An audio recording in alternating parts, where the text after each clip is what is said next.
is backing the campaign against the war. And also we heard on Friday the National Union of Teachers is also supporting this campaign. And I'm very pleased and proud to introduce a speaker from the National Executive of the NUT, Alex Kenny, who will be speaking on behalf of the union. Alex.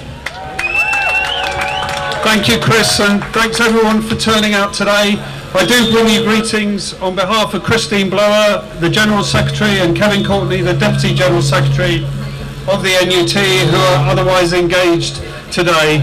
Three things we want to say. First of all, I think it was right that we started with a minute's silence to send our condolences. We want to send our deepest sympathy to the family of Alan Hennings today, whose suffering is great. And we condemn utterly his murder and those other murders carried out by ISIS.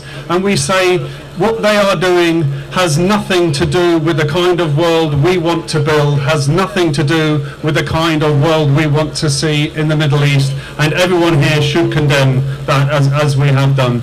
The second thing I want to say is to endorse what Andrew, the first speaker, said, is that we are absolutely clear in saying to this government that we are not part of the solution, that your solution will not bring peace to the Middle East and it will not make us safer in this country. You cannot bomb your way to peace. You cannot bring peace from the air. You cannot bring peace from the barrel of a gun. And I echo the sentiments of my local MP, Rushnara Ali, who I think showed great courage in resigning from the shadow cabinet, the Labour shadow cabinet.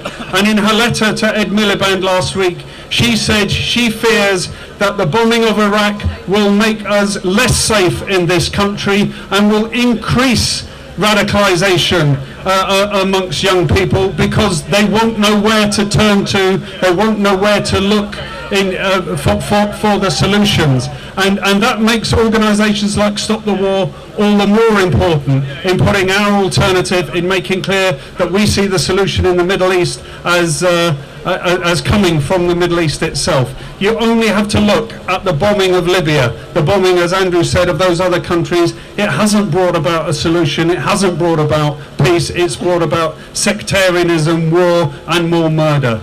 The third thing I want to say, and we in the NUT want to say to David Cameron and his government, is where were you in the summer? Where were you when 200,000 innocent civilians in Gaza were murdered by the Israeli government? Where were you when 500 children were killed and hospitals and schools were bombed? You lifted not one finger. You raised not one voice in anger.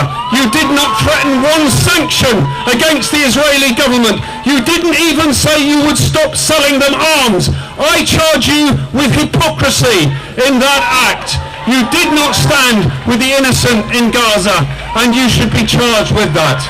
My final point is we are small in numbers today, and public opinion may not quite be on our side, which charges us with a great responsibility in our local areas to build Stop the War, to build a campaign against this war, because as it goes on, as people see that it's not solving the problem, they will ask questions, they will come to us for answers, and we have the answers, we have the ideas. We have to make sure, as we have done over the last 14 years, that we are building Stop the War. We are explaining to people that it is not our government that can solve the problem, that there is an alternative, and the alternative lies in the hands of the people of the Middle East, as Andrea said. Thank you for coming today. Let's build Stop the War. Let's build a campaign in the local areas. Thank you.